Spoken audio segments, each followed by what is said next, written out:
基本的にはベトナムのチームを日本から管理する仕組みになっています。超リモートワークですね。ベトナムではその手続きの進行がもうめちゃくちゃ遅いです。体感でだいたい日本の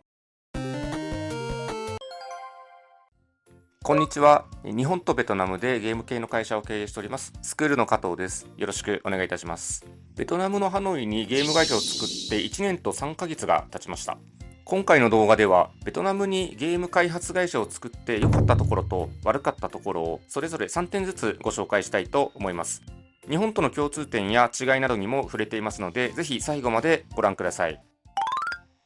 ベトナムにゲーム会社を作って良かった点、まず1つ目はコストメリットです。ベトナムも最近はかなり物価の上昇が激しく、以前と比べるとコストメリットは小さくなってきました。とはいえ、まだ日本よりは若干物価は低いので、人件費などのコストメリットを得ることができます。同じ資金でも日本では作れない規模のチームを編成することが可能です。衣食住などの生活コストも年々上がってはいますが、日本よりは低いですので、長期滞在をしても金銭的な負担は少なくて済みます。日本よりも安く事業を開始できるというのは大きなメリットと言えるでしょう。良かった点2つ目は言語力です。ベトナムのエンジニアは日本と比べると英語が堪能な方が多いです。これはベトナムが優れているというよりも、日本人が圧倒的に英語が苦手だからだと思います。ベトナムでゲーム開発を行うと、そのまま日本語、英語、ベトナム語版を作ることができます。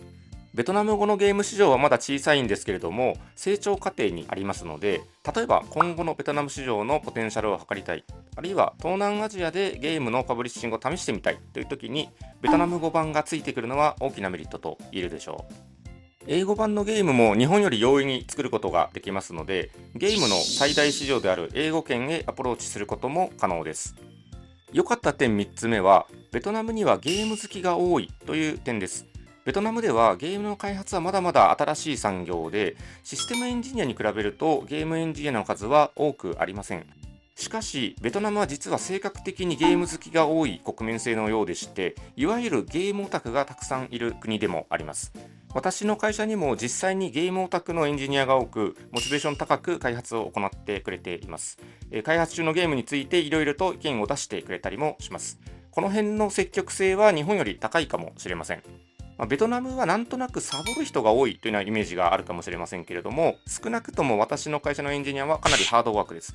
これはゲームが好きということも影響しているのではないかと思います。続いて悪かったところを3つご紹介いたします。悪かった点の1つ目は管理の難しさです。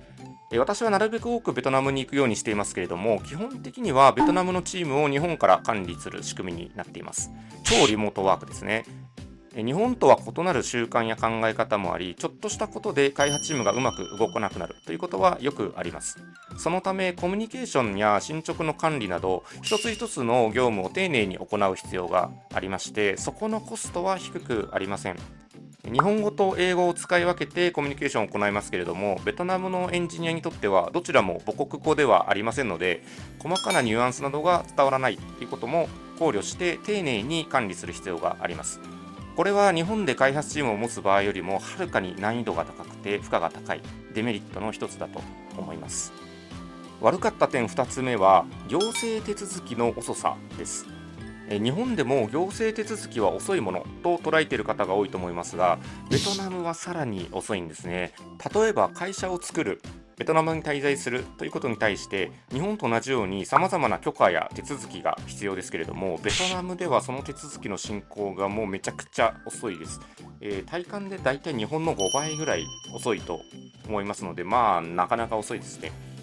ベトナムの会社がベトナムでゲームをリリースするためにはライセンスが必要なんですけれども、変化のスピードが速いゲーム事業においてはこれはちょっと弱い点、デメリットかなと思います。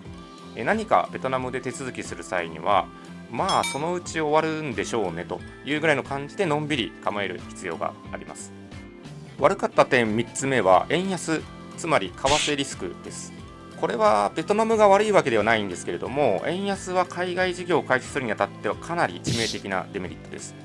ベトナムはドンという通貨を使っていますけれども、日本円はドンに対してもかなり安くなっていまして、私がベトナムに行き始めた5、6年前は1ドンが200円ぐらいでしたが、今は1ドンが160円ぐらいです。つまり以前と比べて 25% ぐらい多く日本円を用意する必要があるということですね。会社を設立するというのはそれなりに大きな経費がかかりますので、これはちょっと痛手でした。先ほど良かった点でコストメリットというのを挙げましたけれども、日本円換算での経費という点では円安さえなければと思うことも少なくありません。ただこの為替リスクは逆に外貨で売り上げを上げれば日本円での利益が大きくなるというメリットもありますので、頑張ってベトナムを拠点に稼いでいきたいですね。ということで、ベトナムのハノイにゲーム開発会社を作って良かった点と悪かった点を3つずつお届けしましたけれども、実際にベトナムで仕事をしているともっともっといろんなエピソードがあります。例えばインターネット回線は安定しているんですけれども、電気がちょっと不安定だとか、あとは基本的に街がうるさいのでオンライン会議がなんかすごい賑やかなことになっているとか、そういういろんなエピソードがありますので、ベトナムでの日常とかもそのうちお届けできるといいかなと思っています。別の動画でベトナムのハノイにゲーム会社を作った経緯やベトナムのブリッジ SE へのインタビューなどもご紹介していますので、よろしければそちらもご覧ください。このチャンネルではゲームに関する様々な情報を皆様にお届けしてまいります。よろしければチャンネル登録と高評価をよろしくお願いいたします。ありがとうございました。